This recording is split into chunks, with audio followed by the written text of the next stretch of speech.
Hola, soy el profe Torrentera. Doble like para ti.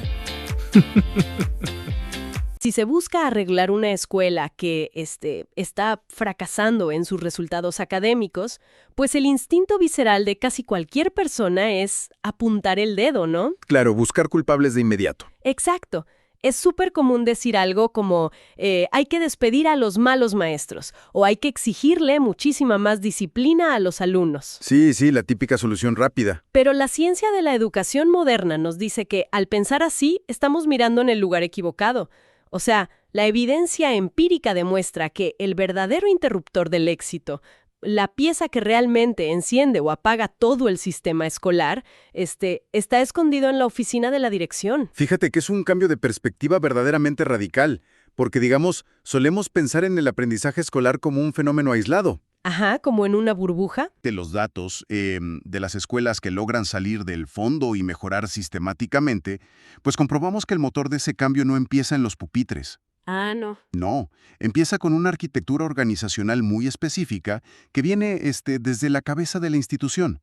O sea, no se trata de magia, Claro. ni de tener la suerte de recibir a una generación de estudiantes excepcionales. Y precisamente por eso, la misión de este análisis a fondo es absolutamente fascinante. Queremos descubrir, paso a paso, cómo se transforma una escuela con bajo rendimiento en un verdadero centro de excelencia. Ok, vamos a desempacar esto. Me parece perfecto. Hoy vamos a diseccionar la investigación empírica sobre el liderazgo educativo. Y para hacerlo, nos vamos a apoyar profundamente en el trabajo fundamental de Penny Bender-Sebring, Ah, sí, la investigadora de Chicago. esa mera, del Consorcio para la Investigación Escolar de la Universidad de Chicago. Vamos a revisar su ya célebre marco de los 5 apoyos esenciales. Y lo que va a enriquecer muchísimo esta conversación, fíjate, es que vamos a aterrizar toda esa teoría estadounidense directamente en la realidad normativa mexicana. Eso es clave, sí. Porque vamos a analizar cómo esos conceptos se traducen, por ejemplo, en la figura del Consejo Técnico Escolar y también en los lineamientos recientes de la SEP sobre la llamada cultura de paz. Súper importante. Todo esto, por supuesto, lo vamos a contrastar con los últimos informes globales de la UNESCO, los de 2025, y con las perspectivas de académicos como James Ryan, Antonio Bolívar y Enriqueta Molina Ruiz.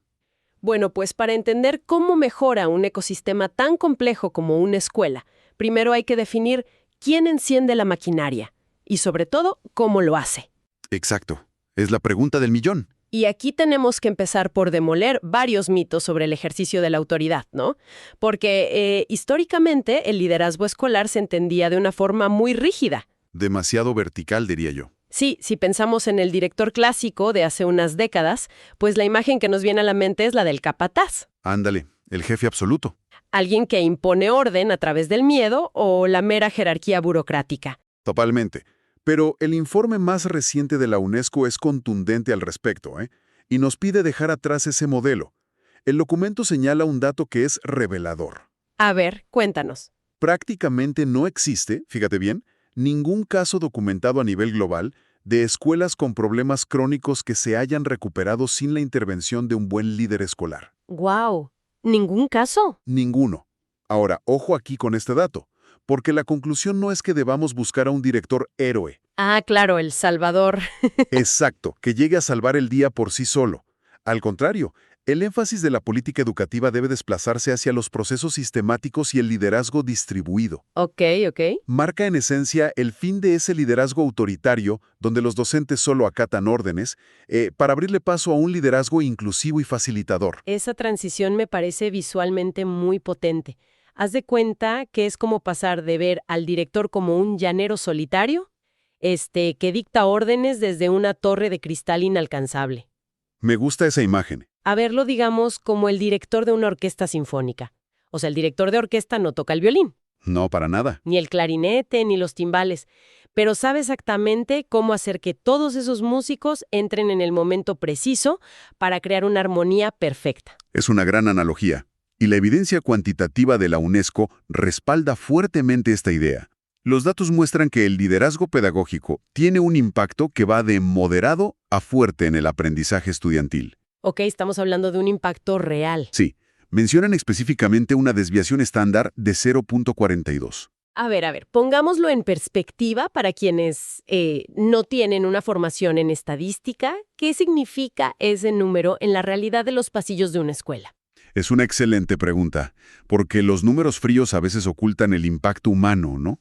En términos prácticos, la UNESCO analiza estudios en países como Estados Unidos e Inglaterra y concluye algo impresionante. Te escucho. Si tomas una escuela y simplemente sustituyes a un director ineficaz por uno altamente eficaz, ese cambio por sí solo equivale a meses enteros e incluso ciclos escolares completos de aprendizaje adicional. ¿De verdad? ¿Solo por cambiar al director? Sí, un estudiante podría aprender en un año lo que normalmente le tomaría año y medio, solo porque cambió la persona en la oficina principal. Eso es enorme, pero a la vez me resulta súper contraintuitivo.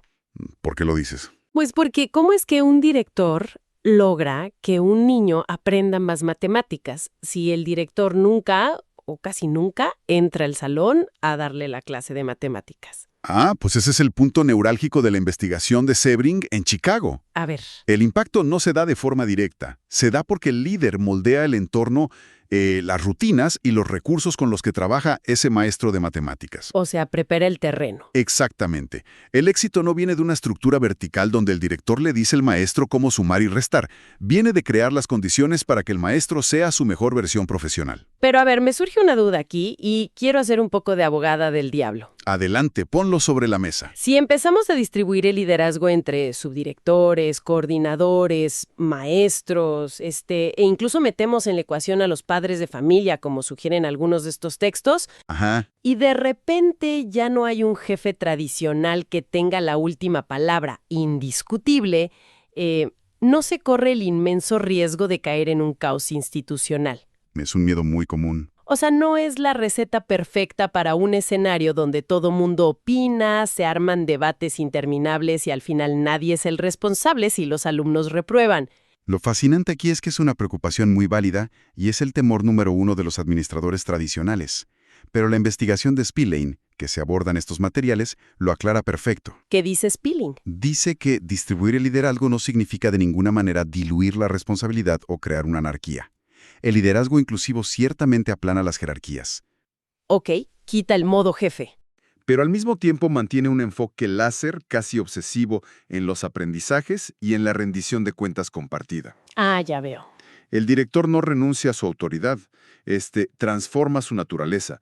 Pasa de ser un inspector que tacha errores en una lista a ser un verdadero arquitecto de relaciones. Me encanta ese término. Arquitecto de relaciones. Es que su trabajo es construir la confianza y los canales formales para que los maestros se conviertan en los principales tomadores de decisiones sobre la enseñanza. Pues si ya establecimos que el director es el arquitecto de este ecosistema, la pregunta lógica es ¿con qué materiales se está construyendo, no? Totalmente. Lo cual nos conecta de forma natural con el tema de la capacidad profesional y el trabajo colegiado. Así es, el segundo apoyo esencial. Si seguimos con la idea de la orquesta, el director necesita músicos de primer nivel, pero sobre todo músicos que sepan escucharse entre ellos. Exacto. Aunque hay que hacer un matiz importante aquí. La capacidad profesional que describe Sebring no significa simplemente, digamos, tener una plantilla de profesores que acumulen doctorados o diplomas en la pared. Ok, no son solo títulos. No, eso es capital humano individual.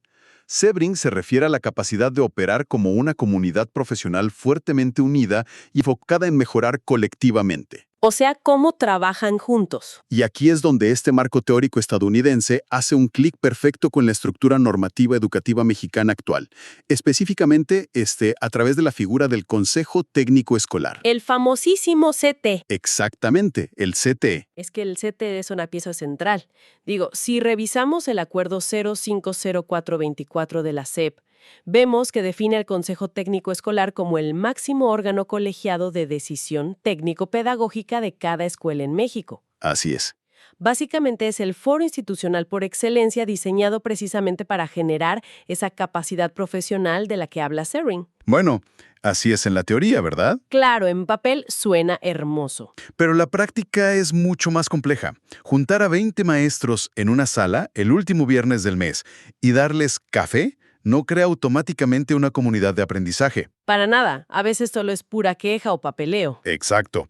El Consorcio de Chicago analizó casos de escuelas que intentaron implementar trabajo colaborativo y fracasaron al principio, ¿Por qué fracasaron? porque tuvieron que detenerse y capacitar explícitamente a sus docentes sobre el cómo colaborar.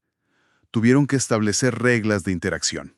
Ah, o sea, aprender a trabajar en equipo desde cero. Sí, definir rutinas clarísimas sobre cómo analizar los resultados de una evaluación sin que nadie se sintiera atacado, ¿no? Y crear protocolos para observar el trabajo de los estudiantes juntos. ¡Wow! Para que un CTE o cualquier consejo docente funcione, Sebring nos dice que el director debe generar estructuras de apoyo y garantizar algo que es vital: ¿Qué cosa? la creación de tiempos intocables. Aquí es donde se pone realmente interesante, porque cuando hablamos de tiempos intocables, estamos hablando de blindar el tiempo de los profesores. Protegerlo a toda costa. Exacto.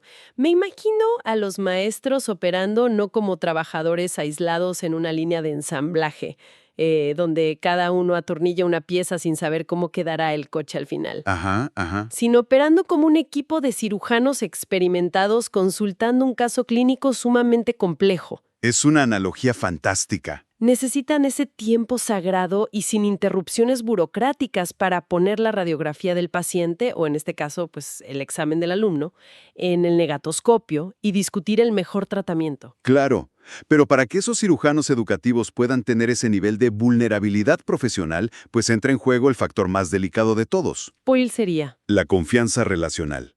Investigadores como Enriqueta Molina Ruiz y el mismo equipo de Sebring convergen en un punto irrebatible. A ver. Sin confianza mutua, cualquier intento de cambio estructural se desmorona por completo. Si un maestro no confía en sus colegas o en su director, jamás va a levantar la mano en un consejo técnico escolar para decir: oigan, mis alumnos no están entendiendo fracciones. Claro, le daría muchísima pena o miedo. Exacto. Jamás diría: necesito ayuda porque mis métodos no funcionan. El miedo al juicio hará que ese profesor simplemente cierre la puerta de su aula, aplique el mismo examen de siempre y, sufra en silencio. Pero pongamos esto en el contexto de la realidad cruda que se vive en las escuelas, ¿no? Sí, vamos a la realidad. Porque cualquier persona que trabaje en un entorno altamente burocratizado puede identificarse con esto.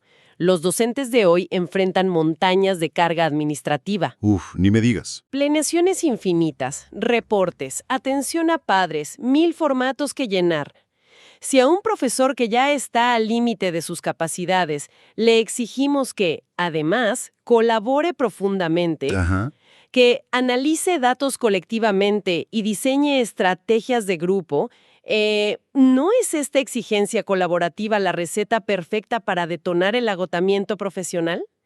O sea, el famoso y temido burnout. Entonces, mira, podría parecer intuitivo pensar que más colaboración significa más estrés, pero la evidencia empírica nos demuestra exactamente lo contrario. ¿De verdad? Sí, un reporte de la consultora McKinsey, junto con los hallazgos de Sebring, nos muestra que el aislamiento profesional es de hecho el factor número 1 que exprime y agota la energía de los docentes. ¡Wow! Estar solos es lo que los quema. Exactamente. Cuando un director logra facilitar una colaboración realmente estructurada y blinda esos tiempos intocables de los que hablábamos, Sí. está creando un amortiguador emocional inmenso. Al pertenecer a una verdadera comunidad profesional de aprendizaje, se genera una responsabilidad compartida. Se reparten el peso. El maestro de tercer grado ya no tiene que cargar con el peso del rezago de sus alumnos él solo. Tiene a todo el consejo técnico respaldándolo con ideas, materiales y estrategias.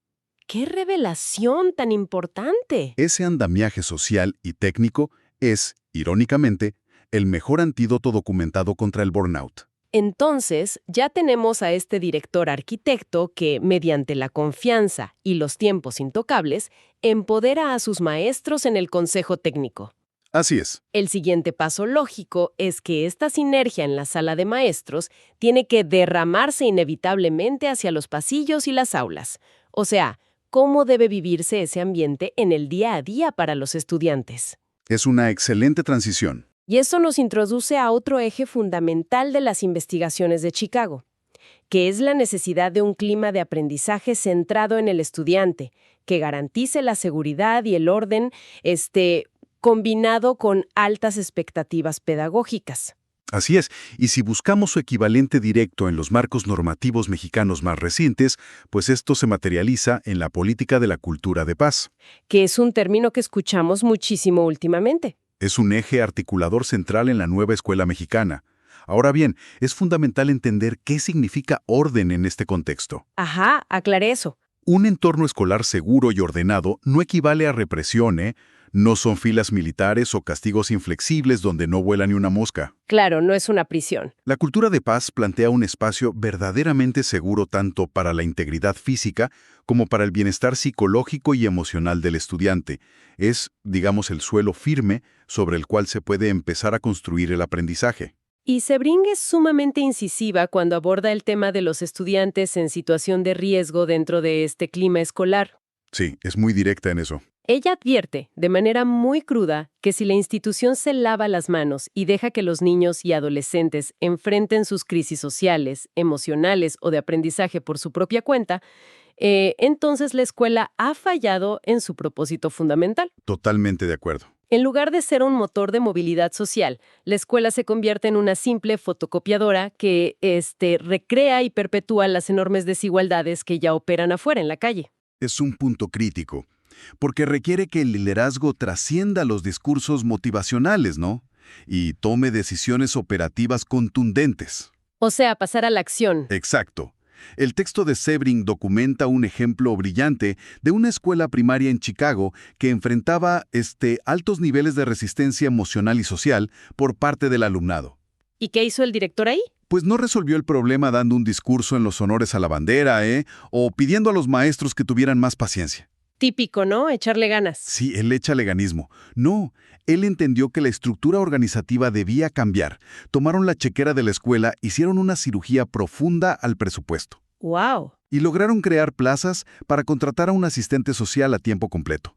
Y además establecieron un puesto directivo cuya única función era el involucramiento y rescate familiar. Eso es fascinante, porque nos habla de alinear los recursos duros, o sea, la lana, el presupuesto, con las necesidades blandas.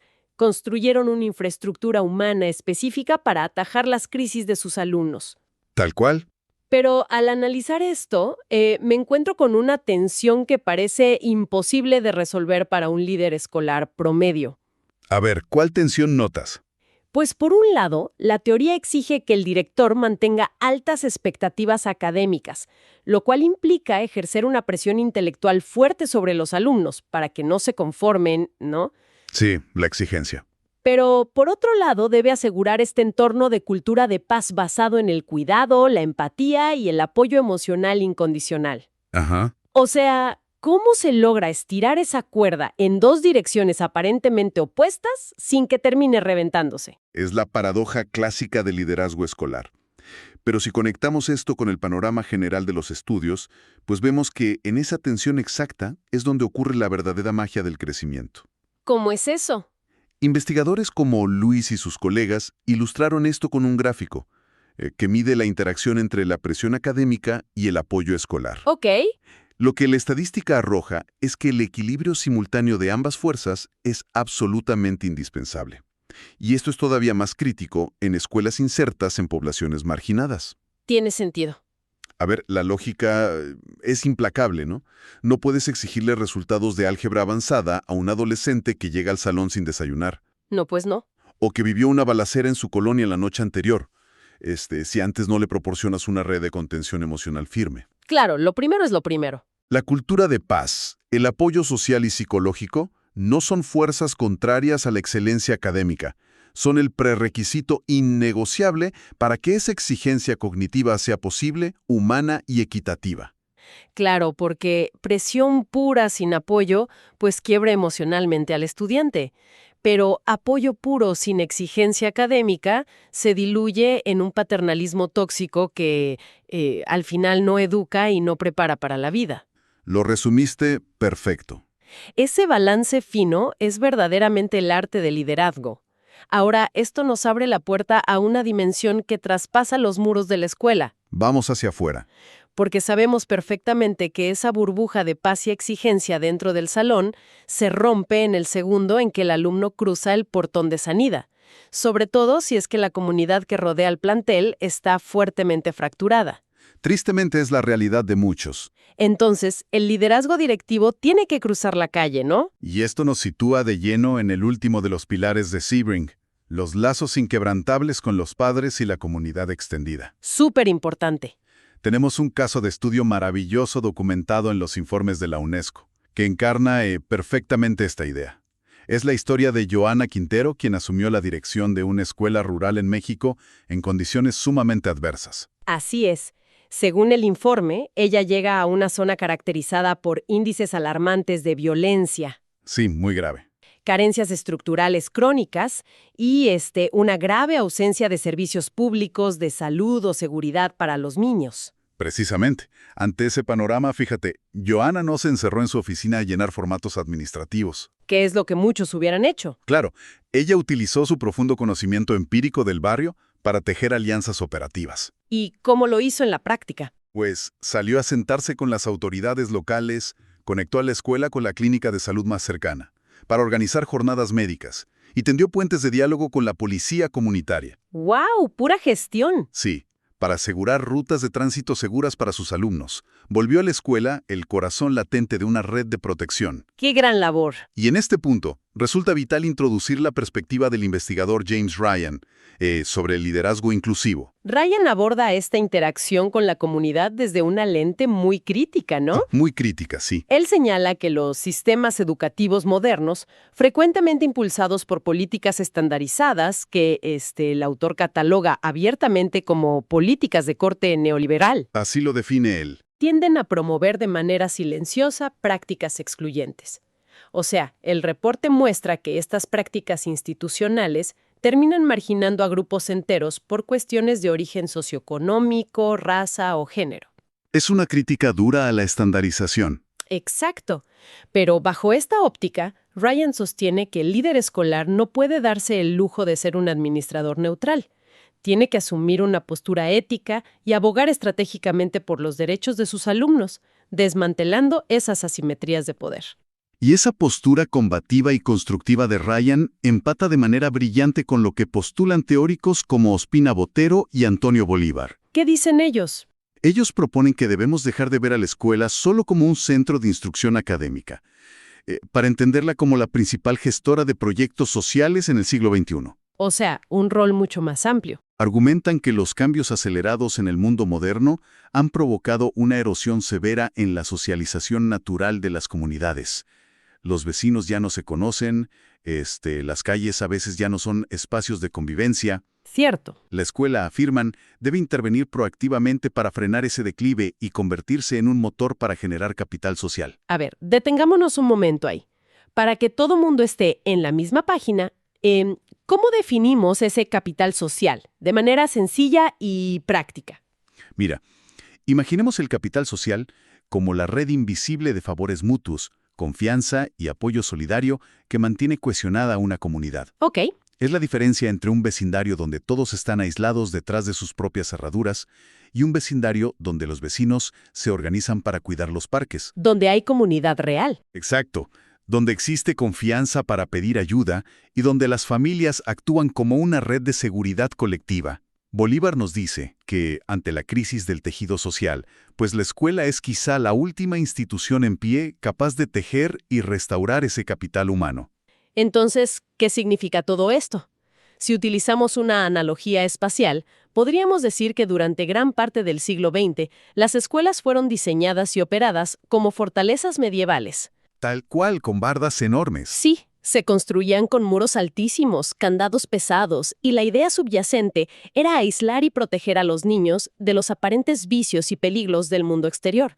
Ajá. Pero lo que todos estos expertos nos están gritando desde la evidencia es que la escuela moderna debe derribar esos muros para transformarse en la plaza pública del barrio mismo. Es un cambio de paradigma total. Ahora, sabiendo esto, tengo que lanzar una crítica que me parece inevitable, desde el punto de vista práctico. A ver, dispárame. Le estamos pidiendo a una escuela de educación básica que resuelva la marginación histórica, la crisis de salud mental pospandemia, la nutrición infantil y la ola de violencia de las calles. Suena muchísimo. Es muchísimo. ¿No es fundamentalmente injusto y desproporcionado exigirle a un director, que además gana un salario de educador, que asuma las responsabilidades que deberían recaer en las secretarías de salud, de seguridad pública o de bienestar social del Estado? Fíjate que es la objeción número 1 que hacen los directores en funciones, y es una crítica enteramente justificada que los propios académicos abordan en los textos. Ah, ok, entonces sí lo contemplan. Se trata de ninguna manera de que la nómina magisterial o el presupuesto escolar asuman las obligaciones financieras, legales o de seguridad del gobierno. Menos mal, porque no alcanzaría. Hacer eso colapsaría la escuela en un mes.